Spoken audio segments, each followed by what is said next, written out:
அமெரிக்க அதிபர்கிட்ட கேட்கிறாங்க, பிரான்ஸ் தனிநாடாக பாலஸ்தீனத்தை அங்கீகரிக்க போகிறது என்கிற கேள்விக்கு நான் அமெரிக்காவில் இருக்கிறேன், பிரான்ஸ்ல இல்லைங்கிறாரு.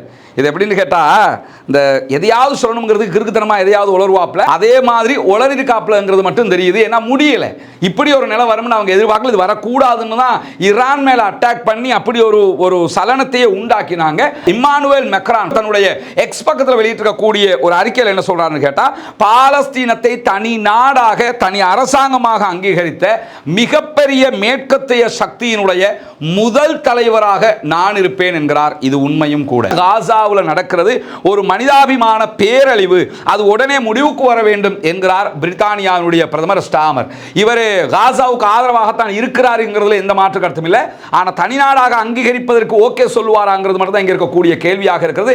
அப்படி அவர் ஓகே சொல்லுவாராக இருந்தால் பிரிட்டிஷ் வரலாற்றில் அவர்கள் செய்த மாபெரும் தவறை திருத்தியவராக ஸ்டாமர் அறியப்படுவார். இவங்க தான் பாலஸ்தீனத்துக்குள்ள இஸ்ரேலுங்கிற ஒரு நாட்டை உருவாக்குவதற்கு இந்த நாடு தான் அனுமதி கொடுத்தது, அவங்க தான் செஞ்சு கொடுத்தது. பிரித்தானியா தான் முழுக்க முழுக்க இரண்டாம் உலக மகா யுத்தத்துக்கு பிறகு செஞ்ச வேலை இது. எனவே பிரித்தானியா செய்த வரலாற்று தவறை திருத்தியவராக ஸ்டாமர் அறியப்படுவார். நடக்குமா நடக்காதா என்பதை பொறுத்திருந்து பார்க்கிறார். அதே நேரம் இந்த புகைப்படத்தில் இருக்கிறது எல்லாமே உணவு. இந்த உணவுகள் ரஃபா பார்டர்ல இருக்கிற உணவுகள் கிடையாது, அதை புரிஞ்சுக்கிறங்க. லாரிகள்ல இருக்கிறது, வெளியில இருக்கிறது பாருங்க, நிறைய போட்டோஸ் நான் உங்களுக்கு காட்ட முடியும். கண்ணு கட்டிய தூரம் வரைக்கும் உணவுகள் இங்கே இருக்கிறது. ஆயிரக்கணக்கான உணவு பொதிகள் இருக்கிறது. லட்சக்கணக்கான மக்களுக்கு, காசா மக்களுக்கு அள்ளி கொடுக்க வேண்டிய உணவு பொதிகள். ஆனால் இதெல்லாம் எங்க இருக்குன்னு கேட்டா இஸ்ரேலுடைய கண்ட்ரோல்ல வச்சிருக்கிறாங்க. ரஃபா பார்டர் வழியாக உள்ளே வந்த உணவுகளும் இஸ்ரேலுக்கு கொடுக்க சொல்லி கப்பல்கள் இந்த துருக்கியினுடைய அர்துகான் அவன் எல்லாம் அமுச்சு விட்டாங்கல்ல, எல்லாத்தையும் கொண்டு இறக்கி வச்சிருக்காங்க. இறக்கி வச்சவங்க இன்னைக்கு செஞ்சிருக்கிற உலக மகா அநியாயம். அல்லாஹ்வினுடைய சாபம் அவர்களுக்கு உண்டாக வேண்டும், அல்லாஹ்வினுடைய அழிவு அவர்களுக்கு உண்டாக வேண்டும்.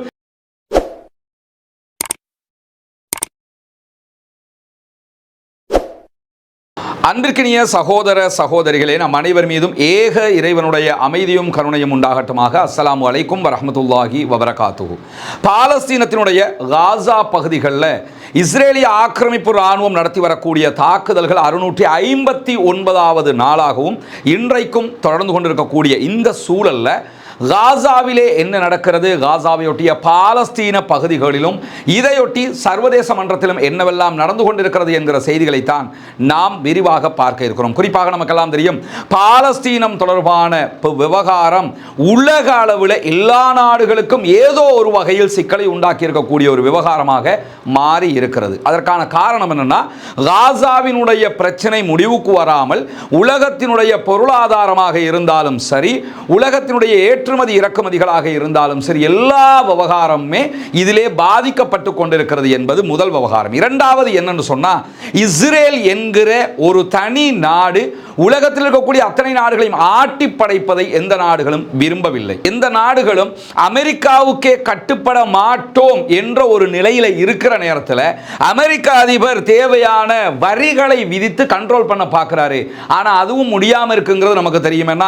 ரஷ்யாவை கண்ட்ரோல் பண்ண முடியல, சைனாவை கண்ட்ரோல் பண்ண முடியல, ஈவன் இந்தியாவை கூட முழுமையாக அவங்களால கண்ட்ரோல் பண்ண முடியல, சவுதி அரேபியாவை கண்ட்ரோல் பண்ண முடியல. இப்படி பல நாடுகள் அவங்களால கண்ட்ரோல் பண்ண முடியாம இருக்கிற போது இஸ்ரேல் எல்லா நாடுகளையும் அடக்கி ஆள்வதை போன்று செயல்படுவதை ஒருபோதும் எந்த நாடுகளும் ஏற்றுக்கொள்ளாது என்கிற நிலையில தான் பாலஸ்தீனம் தனி நாடாக அங்கீகரிக்கப்பட வேண்டும், பாலஸ்தீனத்திற்கென்று ஒரு தனி ராஜ்யம் இருக்க வேண்டும், பாலஸ்தீனத்திற்கென்று ஒரு அரசாங்கம் இருக்க வேண்டும், அனைத்து உரிமைகளும் சலுகைகளும் அவர்களுக்கும் கிடைக்க வேண்டும் என்கிற ஒரு நிலையை எல்லா நாடுகளும் தற்போது எடுக்க ஆரம்பித்திருக்கின்றன. குறிப்பாக நம்ம பார்த்தோம்னா, ஐநாவில் அங்கத்துவம் பெற்றிருக்கக்கூடிய நாடுகளில் 2/3 பங்கு நாடுகள் பாலஸ்தீனத்தை தனி நாடாக அங்கீகரித்திருக்கிறது. ஆனால் மேற்கு நாடுகளில் பலம் வாய்ந்த நாடுகள் இன்னும் பாலஸ்தீனத்தை தனி நாடாக அங்கீகரிக்கவில்லை. சீனா, ரஷ்யா அங்கீகரித்திருந்தாலும் வெஸ்ட் நாடுகளாக இருக்கக்கூடிய அமெரிக்கா, பிரித்தானியா, அதே போன்று பிரான்ஸ் ஆகிய 3 நாடுகளில் எந்த ஒரு நாடும் இதுவரைக்கும் பாலஸ்தீனத்தை தனி நாடாக அங்கீகரிக்காத காரணத்தினாலேயும் இந்த விவகாரம் தொடர்ந்து ஒரு பிரச்சனைக்குரியதாகவே மாறி நிற்கிற போதுதான் திடீரென நமக்கெல்லாம் தெரியும், பாலஸ்தீனத்தை தனி நாடாக அங்கீகரிக்க போவதாக பிரான்சினுடைய அதிபர் இம்மானுவேல் மெக்ரான் அவர்கள் அறிவித்திருக்கிறார். இன்ஷா அல்லாஹ் எதிர்வருகிற 28, 29, 30 ஆகிய தேதிகளில் நியூயார்க்கில் நடக்க இருக்கிற ஐநாவினுடைய மன்றத்தினுடைய செயல்பாடுகளில் பிரான்ஸ் பாலஸ்தீனத்தை தனி நாடாக அங்கீகரிக்க இருக்கிறது இன்ஷா அல்லாஹ். அதுக்கு நமக்கு பெரிய நாட்கள்லாம் கிடையாது. நாளைக்கு சண்டே, சில நேரம் இந்த வீடியோவை காலையில் பார்ப்பீங்களா, இன்னைக்குன்னு புரிஞ்சுக்கிறங்க. மண்டே, டியூஸ்டே, வெனிஸ்டே இந்த 3 நாட்களுக்குள்ளாக பாலஸ்தீனம் தனி நாடாக அங்கீகாரம் பெற இருக்கிறது பிரான்சினுடைய தலைமையில். இப்படியான சூழல்ல இது நடந்துவிடக் கூடாது, நடத்தப்பட்டுவிடக் கூடாது என்பதற்கு அமெரிக்காவும் இஸ்ரேலும் பாரிய பிரயத்தனங்களை எடுத்துக்கொண்டிருக்கிறார்கள். அமெரிக்க அதிபர்கிட்ட கேட்கிறாங்க, பிரான்ஸ் தனிநாடாக பாலஸ்தீனத்தை அங்கீகரிக்க போகிறது என்கிற கேள்விக்கு நான் அமெரிக்காவில் இருக்கிறேன், பிரான்ஸ்ல இல்லைங்கிறாரு. இது எப்படின்னு கேட்டா, இந்த எதையாவது சொல்லணுங்கிறதுக்கு கிறுக்குத்தனமா எதையாவது உளருவாப்ல, அதே மாதிரி உளறிருக்காப்லங்கிறது மட்டும் தெரியுது. ஏன்னா முடியல, இப்படி ஒரு நிலை வரும்னு அவங்க எதிர்பார்க்கல. இது வரக்கூடாதுன்னு தான் ஈரான் மேல அட்டாக் பண்ணி அப்படி ஒரு சலனத்தையே உண்டாக்கினாங்க. அதை தாண்டி இது நடைபெறுகிறது என்கிற நிலையில இன்றைக்கு இது தொடர்பாக பல செய்திகள் வெளியாகி, குறிப்பாக பிரான்சினுடைய எம்பி தாமஸ் போல்ட்ரஸ் இன்றைக்கு ஒரு முக்கியமான அறிக்கை வெளியிட்டிருக்கிறார். அதில் அவர் என்ன சொல்றாருன்னு சொன்னா, முழுமையான பாலஸ்தீனத்தின் விடுதலையை யாரும் எதுவும் தடுக்காது என்று சொல்லியிருக்கிறார். ஏன்னா பிரான்ஸுங்கிறது சாதாரண நாடு கிடையாது. நம்ம ரஷ்யா, சீனா, அமெரிக்காவுக்கு எதிராக இருக்கிறதுனால அது ஒரு பெரிய கண்ட்ரியாக நமக்கு தெரியுது. ரஷ்யா, சீனாவை விடவும் அதே அளவுக்கும் அதை விட மேலாகவும் பலம் வாய்ந்த ஒரு நாடு தான் பிரான்ஸ். நமக்கு தெரியும், இதற்கு முன்பதாக எப்படி பிரித்தானியா உலகத்தில் பல நாடுகளை காலனித்துவத்துக்கு ஆண்டுகிட்டு இருந்துச்சோ, அதே மாதிரி பல நாடுகளை ஆண்ட ஒரு நாடு தான் பிரான்ஸ். அப்படியான ஒரு பலம் அவர்களுக்கு இருக்கிறது. அமெரிக்காவை அவங்கள ஆட்ட முடியாது என்கிற ஒரு சூழலும் இருக்கிறது. ஐரோப்பாவினுடைய தலைமை பிரான்ஸ் என்று கூட சொல்லலாம். அதனால தான் அமெரிக்காவை தற்போது ஆட்டம் கண்டு கொண்டிருக்கிற நிலையில தான் பாலஸ்தீனத்தினுடைய விடுதலையை எதுவும் யாரும் தடுக்க முடியாது. முழுமையான பாலஸ்தீன விடுதலை கிடைக்க இருக்கிறது.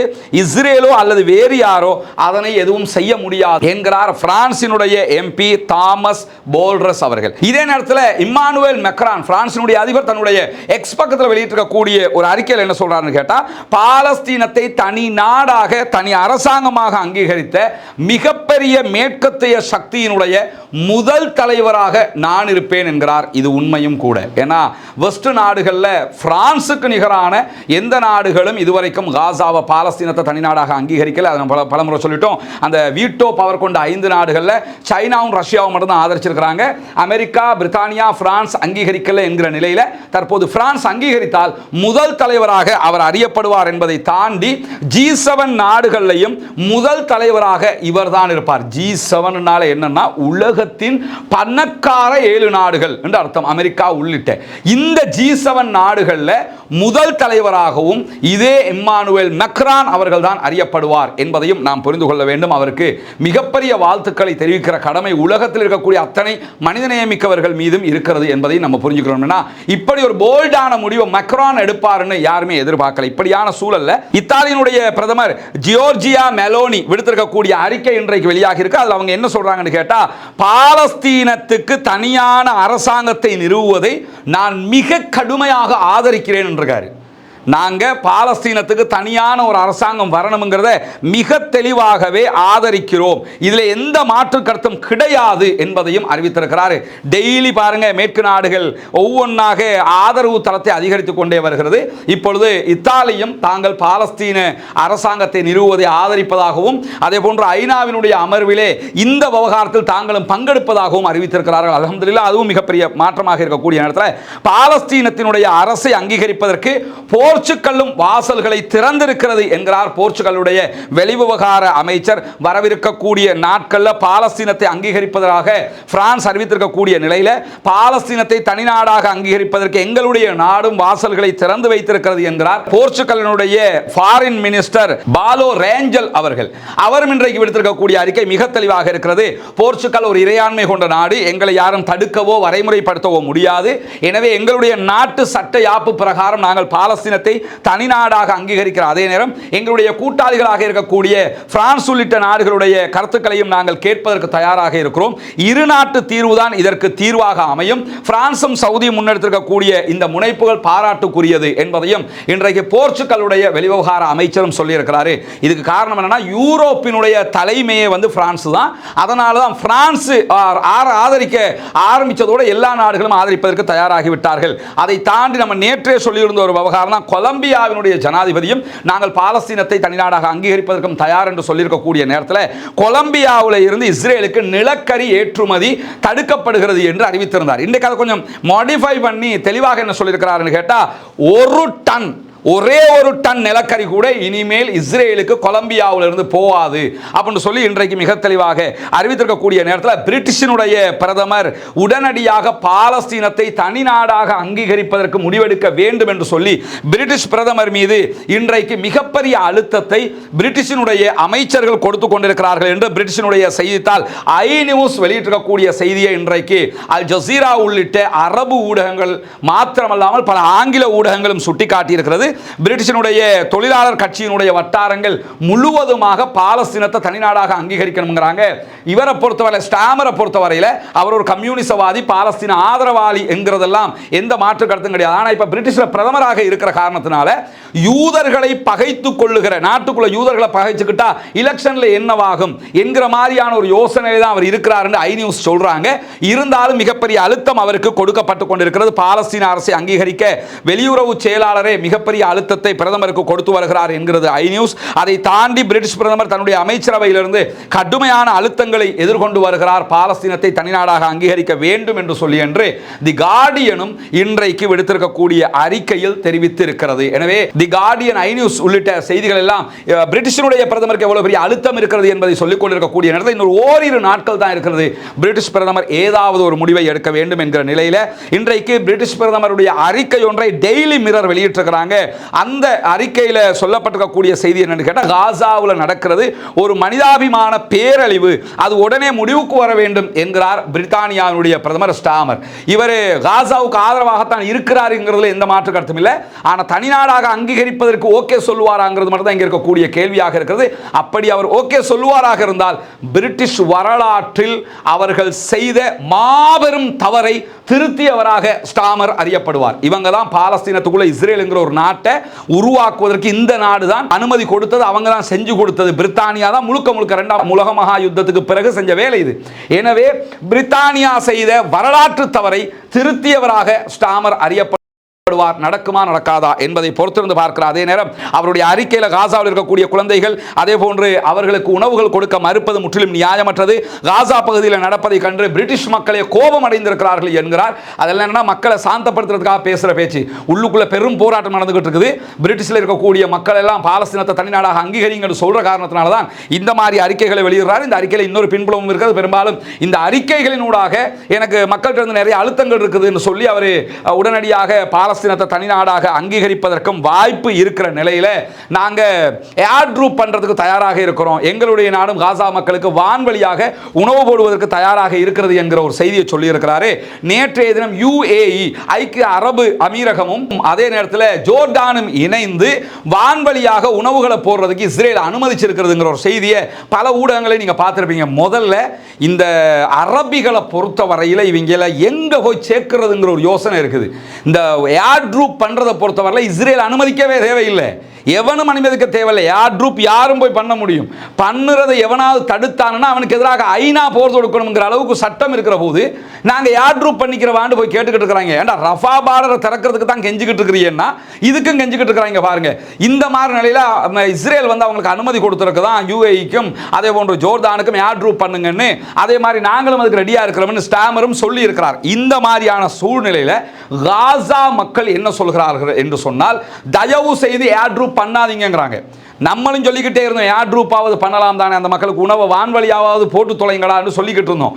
ஆனால் காசா மக்கள் இன்றைக்கு விடுத்திருக்கக்கூடிய அறிக்கையில் என்ன சொல்றாங்கன்னு சொன்னால், நீங்கள் தயவு செய்து வான்வழியாக உணவுகளை தராதீர்கள் என்கிற கோரிக்கையை விடுத்திருக்கிறார்கள். ஏன் அந்த கோரிக்கையை விடுக்கிறாங்கன்னு சொன்னால், நிலத்தில் இருக்கிற யதார்த்தம் வித்தியாசமானதாக இருக்கிறது. நீங்கள் வானத்தில் இருந்து உணவு போடுறதுங்கிறது மீடியாவுக்கு காட்டுறதுக்காக இருக்குமே தவிர அதனால எந்த பலனும் கிடையாது. நீங்கள் போடுகிற உணவுகள் கடலுக்குள்ள போய் விழுகுது, அதை எடுக்க போய் எங்கள் மக்கள் ஏற்கனவே சாப்பிட வழி இல்லாமல் நடக்க முடியாமல் இருக்கிறவங்க அதை எடுக்க போய் செத்து மடிஞ்சிருவாங்க.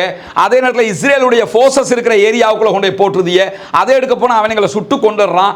அதே நேரத்தில் நீங்கள் வான்வழியாக போடுகிற உணவுகள் தலைகளில் வந்து விழுந்து ஆல்ரெடி செத்து மடிந்து கொண்டிருக்கிற மக்கள் இப்படி செத்து போய் விடுவார்கள். எனவே இப்படி செய்யாம எங்களுக்கு தருவதாக இருந்தால் ரஃபா பார்டர் வழியாக, கரேம் அபோஷலேம் பார்டர் வழியாக, அதே போன்று ஜோர்தானுடைய பார்டர் வழியாக தாங்க. ஜோர்தான்ல வாசல் வழியாக தரை வழியாகவே கொடுக்க முடியும். ஆனா கொடுக்காம நாங்க வான் வழியாக தர்றோம்னு சொல்றிய, இதையெல்லாம் செய்யாதே. ஏற்கனவே இப்படி செய்தது எங்களுக்கு எந்த பலனையும் தரவில்லை என்கிற செய்திகளையும் அவங்க இன்னைக்கு சொல்றது மட்டுமல்லாமல் இன்றைக்கு ஒரு அதிர்ச்சிகரமான ஒரு அறிக்கை வெளியாகி இருக்கிறது. இங்க நீங்க பார்க்கலாம். இந்த புகைப்படத்தை முதல்ல பார்த்துருங்க. இந்த புகைப்படத்தில் இருக்கிறது எல்லாமே உணவு. இந்த உணவுகள் ரஃபா பார்டரில் இருக்கிற உணவுகள் கிடையாது, அதை புரிஞ்சுக்கிறங்க. லாரிகளில் இருக்கிறது, வெளியில் இருக்கிறது. நீங்கள் பாருங்கள், நிறைய ஃபோட்டோஸ் நான் உங்களுக்கு காட்ட முடியும். இதனுடைய ஒரு வீடியோ இருக்குது, அதை நம்முடைய டெலிகிராம் சேனலில் போடுவோம், பார்த்துக்கலாம். இங்கே பாருங்கள், கண்ணு கட்டிய தூரம் வரைக்கும் உணவுகள் இங்கே இருக்கிறது. அதாவது வெயிலில் காயுது, மழை பெஞ்சா நனையும், அந்த அளவுக்கு கண்ணு கட்டிய தூரம் வரைக்கும் உணவுகள் இருப்பதை நீங்கள் பார்க்கலாம். இங்கே பாருங்கள், இதெல்லாம் ஆயிரக்கணக்கான உணவுப் பொதிகள் இருக்கிறது. லட்சக்கணக்கான மக்களுக்கு, காசா மக்களுக்கு அள்ளி கொடுக்க வேண்டிய உணவுப் பொதிகள். ஆனால் இதெல்லாம் எங்க இருக்குன்னு கேட்டால் இஸ்ரேல் வைத்துக் கொண்டிருக்கிறது. இஸ்ரேலுடைய கண்ட்ரோலில் வச்சிருக்கிறாங்க. ரஃபா பார்டர் வழியாக உள்ளே வந்த உணவுகளும் இஸ்ரேலுக்கு கொடுக்க சொல்லி கப்பல்கள், இந்த துருக்கியினுடைய அர்துகான் அவங்கெல்லாம் அனுப்பிச்சு விட்டாங்கல்ல, எல்லாத்தையும் கொண்டு இறக்கி வச்சிருக்கிறாங்க. இறக்கி வச்சவங்க இன்னைக்கு செஞ்சிருக்கிற உலக மகா அநியாயம். அல்லாஹ்வினுடைய சாபம் அவர்களுக்கு உண்டாக வேண்டும், அல்லாஹ்வினுடைய அழிவு அவர்களுக்கு உண்டாக வேண்டும். அல்லாஹ் அத்தனை பேருமே அல்லாஹ்விடத்தில் இந்த இஸ்ரேலிய நாசகார அரசாங்கத்துக்கு எதிராக குனூத்து நாசிலாவை ஓதுவது மட்டுமல்லாமல் அல்லாஹ்விடத்தில் பிரார்த்தனை செய்யுங்கள். 1000 லாரிகளில் கொண்டு வர வேண்டிய அளவுக்குண்டான உணவுகளையும் மருந்துகளையும் மொத்தமாக அளித்திருக்கிறோம் என்கிறது இஸ்ரேலிய ஆக்கிரமிப்பு பயங்கரவாத ராணுவம். இஸ்ரேலுடைய ஒலிபரப்பு ஆணையமே இன்றைக்கு வெளியிட்டிருக்கக்கூடிய அறிக்கையில் சொல்றாங்க, பெரிய அளவிலான மருந்து பொருட்கள், அதே போன்று உணவுப் பொருட்கள் என்று கிட்டத்தட்ட 1000 லாரிகளில் கொண்டு வர வேண்டிய உணவுகளை நாங்கள் அளிச்சிருக்கிறோங்கிறது மட்டுமல்லாம வெயிலுக்கு கீழே லட்சக்கணக்கான பார்சல் உணவுகள் இருக்கிறது. வெயிலுக்கு கீழே இதான் வெயில் அடிக்குது, நாசமா போய்கிட்டே இருக்கிறது. இது காசாவுக்கு கொடுக்கப்படாவிட்டால் இதுவும் அளிக்க வேண்டிய நிர்பந்தம் ஏற்படும் அப்படிங்கிறாங்க. கொடுக்கப்படாவிட்டால் அளிக்கப்படும் சொன்னா ரஃபா பார்டர்லயா இருக்குது. கொடுக்க விடாம அழிக்கிறதை இவன் வச்சுக்கிட்டு இந்த அநியாயத்தை பண்ணிக்கிட்டு இருக்கிறாங்கிற நிலையில பாலஸ்தீன விடுதலை ராணுவம் உணவுகளை திருடுகிறது என்கிற ஒரு குற்றச்சாட்டை தொடர்ந்து அமெரிக்கா முன்வைத்து வந்தது. இன்றைக்கு CNN வெளியிட்டிருக்கக்கூடிய அறிக்கையில் அப்படி எந்த ஒரு உணவுகளையும் பாலஸ்தீன விடுதலை ராணுவம் திருடவில்லை என்கிற அற்புதமான ஒரு செய்தியும் வெளியாகி இருக்கிற அதே நேரம் பாலஸ்தீனத்துக்குள் உணவு விநியோகம் செய்வதற்கு UNRWA தான் சிறப்பாக இருக்கும் என்று இஸ்ரேலுடைய ஒரு அறிக்கையும் சொல்லியிருப்பதான செய்திகள் வெளியாகி இருக்கக்கூடிய நேரத்தில் செஞ்சிலுவை சங்கமும் இன்றைக்கு வாய் திறந்திருக்கிறது. நம்ம டெய்லி பேசுற செம்பிறை சங்கத்தை பத்தி, செஞ்சிலுவை சங்கத்தை பத்தி பேசுறது இல்ல. இப்ப செஞ்சிலுவை சங்கத்தினுடைய தலைவராக இருக்கக்கூடிய மிர்ஜானா ஸ்போல்ஜாரிக் இன்றைக்கு ஒரு அறிக்கை வெளியிட்டிருக்கிறார். அதில் அவர் என்ன சொல்றாருன்னு சொன்னா, காசாவுல துன்பம் அனைத்து எல்லைகளையும் தாண்டி விட்டது. எனவே சட்ட ரீதியாக, தார்மீக ரீதியாக காசாவுக்கு கொடுக்க வேண்டியதை கொடுக்க வேண்டிய கட்டாயம் நமக்கு இருக்கிறது. போர் நிறுத்தம் இல்லாமல் கடந்து செல்லுகிற ஒவ்வொரு நிமிடமும் அதிகமான பொதுமக்கள் இறப்பதற்கு காரணமாக அமைந்து விடுகிறது. எனவே பகைமையின் காரணமாக இரக்கம் இல்லாமல் குழந்தைகளை கொல்லுவதை, உயிர்களை கொல்லுவதை உடனடியாக நிறுத்துங்கள். உணவு தேடுவதற்காக செல்லுகிற மக்களின் இடத்தில் தாக்குதல் நடத்தி அவர்களை கொல்லுவதை நிறுத்துங்கள் என்று இன்றைக்கு செஞ்சிலுவை சங்கத்தினுடைய தலைவரும் கோரிக்கை விடுத்திருக்கிறார். இப்பயாவது வாய் திறந்தாங்களே என்கிற ஒரு ஆறுதல், இவங்க அளவுக்கு வாய் திறக்கிற அளவுக்கு நிலைமை மாறி இருக்கிறதுங்கிறதையும் நம்ம புரிந்து கொள்கிற அதே நேரம் நம்ம நாட்டில் இதை பற்றி பேசுறதுக்கு யாருமே இல்லை, கேட்கறதுக்கு யாருமே இல்லை. அரசாங்கம் எந்த ஒரு அறிவித்தலை கூட விடுக்க மாட்டேங்கிறாங்க. காசாவுக்கு உணவு கொடுங்க, முழுக்க முழுக்க காசாவை ஆதரிக்கிற கவர்மெண்ட் வாய முடிக்கிட்டு இருக்குது. நம்முடைய பாராளுமன்ற உறுப்பினர்கள் பார்லிமெண்ட்ல எதையோ பற்றி பேசுறீங்க, டெய்லி இதை பற்றி ஒரு வார்த்தையாவது பேசுங்களேன். இதுக்குரிய தீர்மானம் ஒன்ற நீங்களாக ஒரு தனி மனித தீர்மானத்தையாவது பாராளுமன்றத்தில் கொண்டு வாங்களே. அகில இலங்கை ஜம்மியத்துலமா ஒரு அறிக்கையாவது விட மாட்டீங்களா? இந்த மக்களுக்கு உணவு கொடுங்க, அதற்கு அரசாங்கம் குரல் எழுப்ப வேண்டும் என்று அரசாங்கத்தை கேட்க மாட்டீங்களா? என்னத்தை எங்கே போய் இதெல்லாம் முடிக்கிறது, யார்கிட்ட போய் கேட்கறதுங்கிற ஒரு கேள்வி அனைவர் மனதிலும் இருக்கிறதா இல்லையா? தாங்க முடியாத வேதனையாக இருக்கிறது. 1000 லாரிகள் பெருமதியான உணவுகளை அழித்து நாசப்படுத்தி இருக்கிறது நாசகார இஸ்ரேல். இந்த அரபு நாட்டு இந்த அடிமைகள், அரபு நாட்டு ஆட்சியாளர்கள் குனூத்து நாசிலா ஓதும் போது அவங்களுக்கு எதிராகவும் தயவு செய்து குனூத்து நாசிலாவை ஓதுங்க. யாரு வால் பிடிச்சாலும் பரவாயில்லை, யாரு அவங்களுக்கு ஷூ நக்கிக்கிட்டு தெரிஞ்சாலும் நமக்கு பிரச்சனை இல்லை. கொஞ்சம் பேருக்கு இந்த அரபு நாடுகளுக்கு எதிராக பேசும்போது அப்படி கோபம் கொப்பளிச்சுக்கிட்டு வருது. இந்த கோபம் சம்பவம் எல்லாம் நீங்கள் அவர்களுக்கு ஜால்ரா அடிக்கிறவர்கள் வைத்துக் கொள்ள வேண்டும். இவ்வளவு அநியாயம் நடக்கிறது, இத்தனை பேர் கொல்லப்பட்டுக் கொண்டிருக்கிறார்கள், வாய் மூடி மௌனமாக இருந்து கொண்டிருக்கிறார்கள். அவர்களுக்கு எதிராகவும் அல்லாஹ்விடத்திலே நாம் பிரார்த்திக்க கடமைப்பட்டிருக்கிறோம். ஏன்னா இவ்வளவு அநியாயத்தை நம்மளால என்ன பண்ண முடியும்? துஆ மட்டும் தான் கேட்க முடியும். நம்மளால என்ன பண்ண முடியும்? ஒரு ஜனநாயக போராட்டம் நடத்த முடியும். ஆனால் அரபு நாடுகள் எல்லாம் கைகோர்த்தால் எத்தனையோ விஷயங்களை செய்ய முடியும். ஒரு ஈரானுக்கு இருக்கிற தைரியம் மற்ற அரபு நாடுகள் எதுவுக்குமே இல்லை என்று சொன்னால் இந்த நாடுகளுக்கு எதிராக பிரார்த்திப்பதை தவிர என்ன செய்ய முடியும்? அத்தனை பேருமே இஸ்ரேலுடைய அமெரிக்காவினுடைய அடிமைகளாக இருக்கிறார். காசாவில் 1000 லாரி உணவுகள் அளிக்கப்படுகிறது, 1000 லாரி மருந்துகள் அளிக்கப்படுகிறது. அமெரிக்காவுக்கு 3000 கோடி அமெரிக்க டாலர்களை அள்ளி கொடுக்கிறது சவுதி அரேபியா, 3000 கோடி அமெரிக்க டாலர்களை அள்ளி கொடுக்கிறது UAE, 3000 அமெரிக்க டாலர்களை அள்ளி கொடுக்கிறது கத்தர்.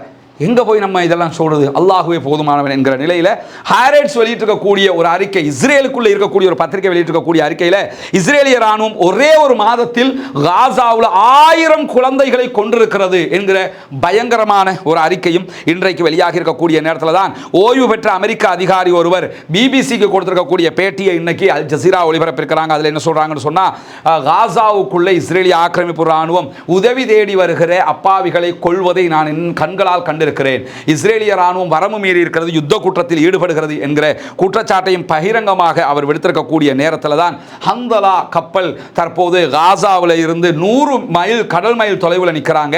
ஹந்தலா கப்பலை தடுப்பதற்கு அல்லது தாக்குதல் நடத்துவதற்கு இஸ்ரேல் தயாராகி வருவதான செய்திகள் வெளிவருகிற அதே நேரம் அதை எதிர்கொள்வதற்கு நாங்களும் தயாராக இருக்கிறோம் என்று ஃப்ரீடம் ஃப்ளோட்டிலாவினுடைய ஹந்தலா கப்பலில் இருக்கக்கூடிய காசாவுக்கு ஆதரவாக உணவுகளை ஏற்றி வருகிற கப்பலும் இன்றைக்கு அறிக்கை விடுத்திருக்கக்கூடிய செய்திகள் வெளியாக இருக்கிற அதே நேரம் இன்றைக்கு ஹூதிகள் இஸ்ரேலுக்கு எதிராக காசாவுக்கு ஆதரவாக தாக்குதல் நடத்தி இருக்கிறார்கள். பீர் ஷைபாவை இலக்கு வைத்து அவர்கள் ஹைப்பர்சோனிக் ஏவுகணை மூலமாக ஒரு தாக்குதலை நடத்தி இருக்கிறார். அதே நேரத்தில் உம்மல் ரஷ்ராஷ் என்கிற பகுதிகளுக்கும் அஷ்கலான் அதே போன்று ஹடேராவில் இருக்கக்கூடிய இஸ்ரேலுடைய இலக்குகள் மீதும் இன்றைக்கு ட்ரோன் தாக்குதல்களை நடத்தி இருக்கிறார்கள். சக்சஸ்ஃபுல்லாக அது நடந்திருக்கிறது என்கிற செய்திகளையும் அவங்க விடுத்திருக்கிற அதே நேரம் இஸ்ரேல் தன்னுடைய காசா மீதான தாக்குதல்களை நிறுத்தாமல் தொடர்கிற காரணத்தினால தாங்களும் இஸ்ரேலுக்கு எதிரான தாக்குதல்களை விரிவுபடுத்த போவதாக இன்றைக்கு அறிவித்திருக்கிறார்கள். எனவே வல்ல ரஹ்மான் காசா மக்களை பாதுகாக்க வேண்டும், காசா அப்பாவிகளுக்கு உதவி செய்ய வேண்டும். அல்லாஹ்விடத்திலே காசா அப்பாவிகளுக்காக பிரார்த்திக்க மறந்து விடாதீர்கள், கையேந்த மறந்து விடாதீர்கள், துஆ கேட்க மறந்து விடாதீர்கள் சகோதரர்களே, நண்பர்களே, தாய்மார்களே. அதே நேரத்தில் இஸ்ரேலிய ஆக்கிரமிப்பு ராணுவத்திற்கு எதிராக குனுத்து நாசிலாவை ஓத மறந்து விடாதீர்கள் என்கிற கோரிக்கையோடு காசா அப்பாவிகளுக்காக ஜனநாயக ரீதியாகவும் குரல் எழுப்புவோமாக வாகிறது. அல்ஹம்துலில்லாஹி ரப்பில் ஆலமீன்.